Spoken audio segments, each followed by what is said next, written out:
This is In the Dirt with ASOTU.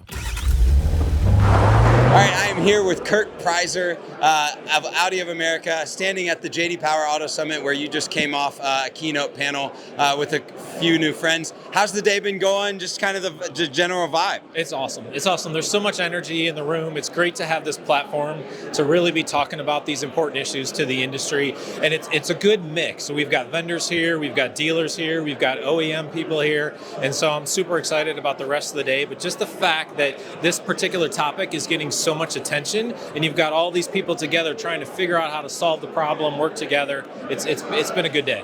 Yeah, the general conversation throughout the day, and especially with your panel, has been modern retailing and how to connect retail to consumers that have been through kind of some ups and downs, and dealers through ups and downs, and trying to level set what the trajectory forward. And from an OEM perspective, what does that really look like to tie in a modern retail experience between the OEM level and the dealer, and making sure that not just the technology, but the process and the communication between OEM, dealer, and consumer is consistent?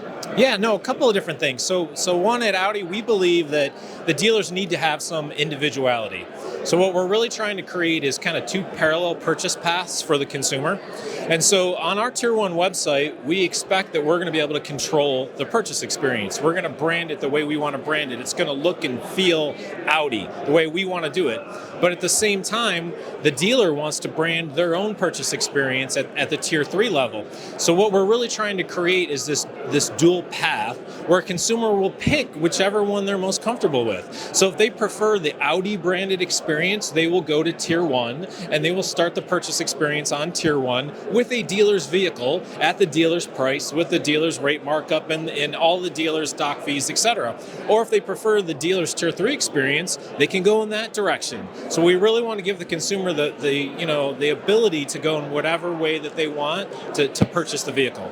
So what it sounds like to me is like almost a fourth layer of omni-channel, right? We've talked about kind of the three layers of omni-channel being one online, one a mix, and then one all in person. But there's this like additional online that maybe you're considering as an OEM, recognizing that there are multiple ways to get into that ecosystem, both from the OEM and the dealer. Yeah, tell me a little bit about like what the challenges have been, especially from a data perspective, moving in that direction, like continuing to sync and build the data so that the customer can get the same great experience.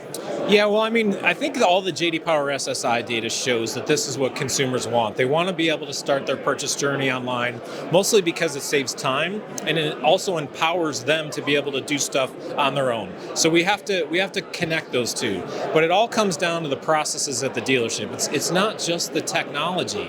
And so many times we just want to set it and forget it, put this technology on our website and think that that's going to solve the problem. But unfortunately, if we don't have the proper processes and people behind it, you can actually make the consumer experience worse in our mind.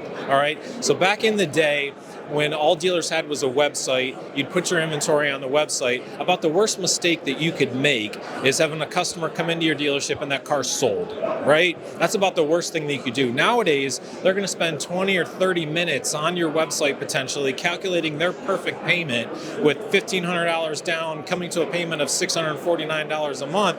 And then when they engage with your store, if you don't give them that exact payment, then you've automatically lost trust from the very beginning. So we have to put these processes in the back end to support the technology to really make the consumer experience better all the way around. That's a ton of thought, and I love that it starts with people and process and technology building on top. Kirk, thanks so much for hanging out with us, and thanks for your insights into this great industry. Of course, thanks for having me. It's good to be here. Yeah. Thanks for watching this episode of In the Dirt with ASOTU. If you're new to our channel, make sure and mash that like and subscribe button. Also, check out some of these links for our other great podcasts and content.